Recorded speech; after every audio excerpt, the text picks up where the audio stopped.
Subscribe कीजिए हमारे YouTube channel नाते रजा को और बेल आइकन को प्रेस कीजिए जिससे आपको हर रोज़ न्यू वीडियो की नोटिफिकेशन।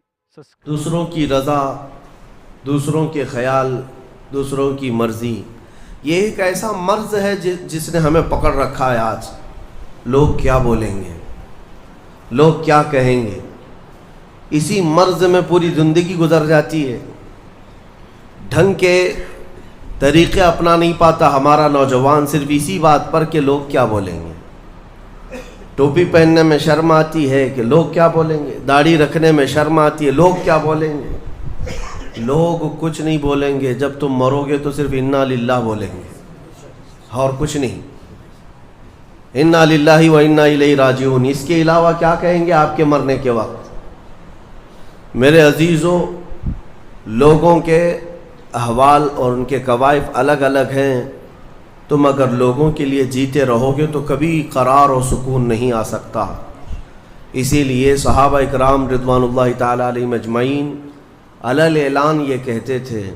हज़रत खुबैब इब्न अदी जब फांसी पर चढ़ाए गए, सूली दी जा रही थी और उन्हें मक्का वाले पत्थर मार रहे थे, तब उन्होंने ऐलानन ये कहा था कि मुझे इस बात की परवाह नहीं कि लोग मुझे क्या क्या गालियाँ दे रहे हैं, मुझे इस बात की परवाह नहीं कि तुम मेरे हाथ काट रहे हो, नाक काट रहे हो, कान काट रहे हो और गला काटने वाले हो, मुझे इस बात की परवाह नहीं, लेकिन मुझे इस बात पर फ़ख्र है कि मैं मर रहा हूँ तो अल्लाह की रज़ा में मर रहा हूँ। मैं अगर दुनिया से जा रहा हूँ तो हालत इस्लाम में जा रहा हूँ, इस बात का मुझे फ़ख्र है। अज़ीज़ान गिराम वक़ार, इसी बात की आज ज़रूरत है कि आप क्या पहन रहे हैं, क्या खा रहे हैं, किस तरह चल रहे हैं, किस तरह बैठ रहे हैं, ये लोगों के लिए नहीं है। हमारी ज़िंदगी के तौर तरीक़े जो कुछ भी होने चाहिए वह अल्लाह और उसके रसूल के लिए। एक हदीस मैं आपको बताता हूँ जिसका आखिरी वाला हिस्सा गुफ्तगू का असल मकसद है। एक बार रसूल पाक सल्लल्लाहु ताला अलैहि वसल्लम मजलिस में बैठे हैं सहाबा के, एक अजनबी शख्स आया, मजलिस में आया, आकर के सीधे हुजूर पाक सल्लल्लाहु अलैहि वसल्लम के करीब बैठ गया। इतना करीब कि अपने घुटने हुजूर के घुटने से लगा लिया, करीब से करीब होकर बैठा। सहाबा इकराम और भी मजलिस में थे, सब देख रहे थे। और वो अजनबी जो शख्स आया था उसको कोई भी पहचानता नहीं था। उसने आते ही सवालात करना शुरू किया। सबसे पहले उसने पूछा, मल ईमान, ईमान किसे कहते हैं। रसूल पाक सल्लल्लाहु ताला अलैहि वसल्लम ने जवाब दिया, इस बात का इकरार करो कि अल्लाह तबारक व तआला के सिवा कोई माबूद नहीं, मोहम्मद सल्लल्लाहु ताला अलैहि वसल्लम अल्लाह के रसूल हैं। फरिश्तों पर और अल्लाह की किताबों पर, रसूलों पर, तकदीर पर, क़यामत के दिन पर और मरने के बाद दोबारा ज़िंदा होने पर यकीन रखना। उस अजनबी शख्स ने पूछा, मल इस्लाम, फिर इस्लाम क्या है। हुजूर पाक सल्लल्लाहु अलैहि वसल्लम ने उसका भी जवाब दिया, अल्लाह की वहदानियत और मोहम्मद सल्लल्लाहु अलैहि वसल्लम की रिसालत का इकरार करना, नमाज पढ़ना, रोज़े रखना रमज़ान के, ज़कात देना मालिक निसाब को और हज करना साहब इस्तिताअत को, ये इस्लाम है। दो सवालात हो गए। तीसरी मर्तबा उसने सवाल किया, मल एहसान, एहसान क्या चीज़ है। एहसान नेकी को कहते हैं। एहसान यही पूरा तसव्वुफ है जिसको लेकर आज सूफिया इकराम चलते हैं। उसने पूछा, एहसान किसे कहते हैं। अब जवाब में मेरे आका सल्लल्लाहु अलैहि वसल्लम ने दो जुमले इरशाद फरमाए, वो हमारी पूरी ज़िंदगी को घेरे हुए हैं।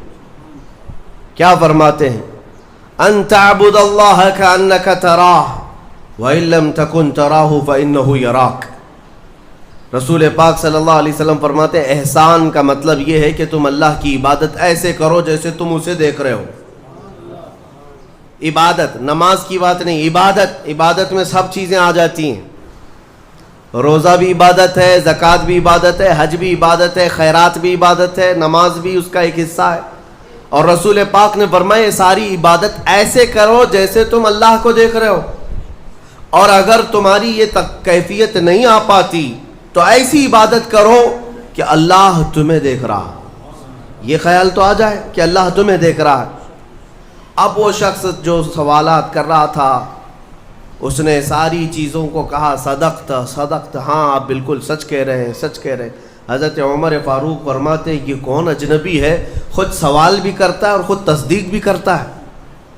جواب ملنے کے بعد کہتا ہاں بالکل آپ نے صحیح کہا۔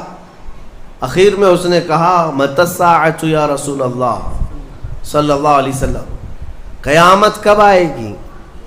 اس کے جواب میں رسول کریم صلی اللہ تعالیٰ علیہ وسلم نے مخفی انداز میں ارشاد فرمایا، جتنا پوچھنے والے کو معلوم ہے اتنا ہی پوچھے جانے والے کو بھی۔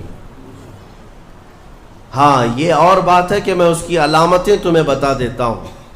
پھر فرمایا جب تم دیکھو گے کہ عورت اپنا سردار جننے لگ جائے، مطلب یہ ہے کہ ماں باپ پر لو بچے حکومت کرنے لگ جائیں، اور ننگے پیر چلنے والے نیچ ذات کے لوگ بڑی بڑی بلڈنگوں میں فخر کرنے لگ جائیں، بڑی بڑی عمارتوں پر فخر کرنے لگ جائیں، حکومتیں اور کرسیاں ان کے ہاتھوں میں آ جائیں،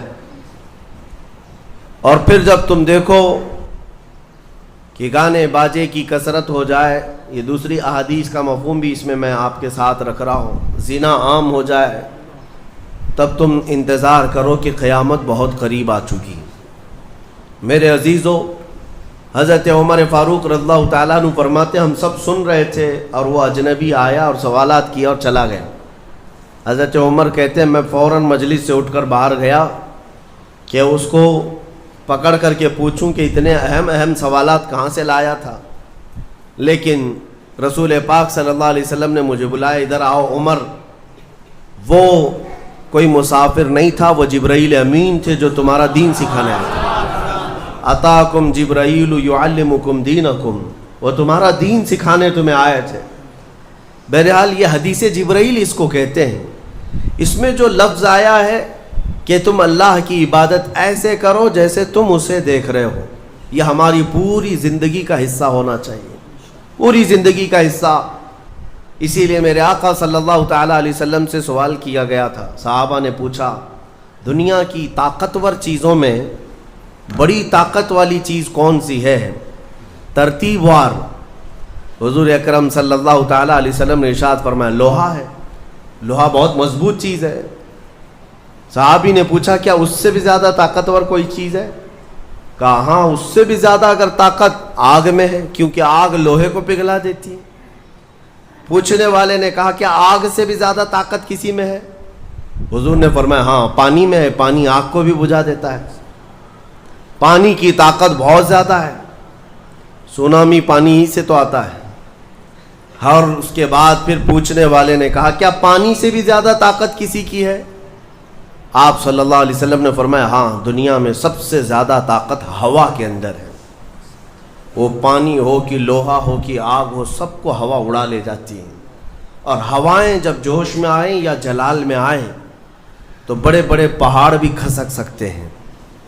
ہواؤں کی طاقت کا اندازہ تم نہیں لگا سکتے، گھروں کی چھتیں اکھاڑ لیں گی اور لوگوں کو تہس نہس کر دیں گی ہوائیں اگر جلال میں آئیں۔ تو پھر پوچھنے والے نے پوچھا کیا اس سے بھی زیادہ طاقت کسی کے اندر ہے؟ حضور پاک صلی اللہ علیہ وسلم نے فرمایا ہاں ایک چیز میں ہے اور اس سے زیادہ پھر کسی کی چیز میں نہیں۔ پوچھا وہ کیا ہے؟ میرے آقا صلی اللہ علیہ وسلم فرماتے ہیں اس ہاتھ میں ہوا سے زیادہ طاقت ہے جو اللہ کی راہ میں عطا کیا تو دوسرے ہاتھ کو خبر نہ ہوگی۔ یہ اخلاص والا ہاتھ، اخلاص والا ہاتھ کہ اسے خود خبر نہ ہوئی ہو کہ اس نے اللہ کی راہ میں دیا ہے تو کتنا دیا، کیسے دیا۔ میرے عزیزو یہ اس کو اخلاص کہتے ہیں، یہ خالص اللہ کے لیے دیا، خالص اللہ کے لیے دیا، اس کی طاقت بہت زیادہ ہے۔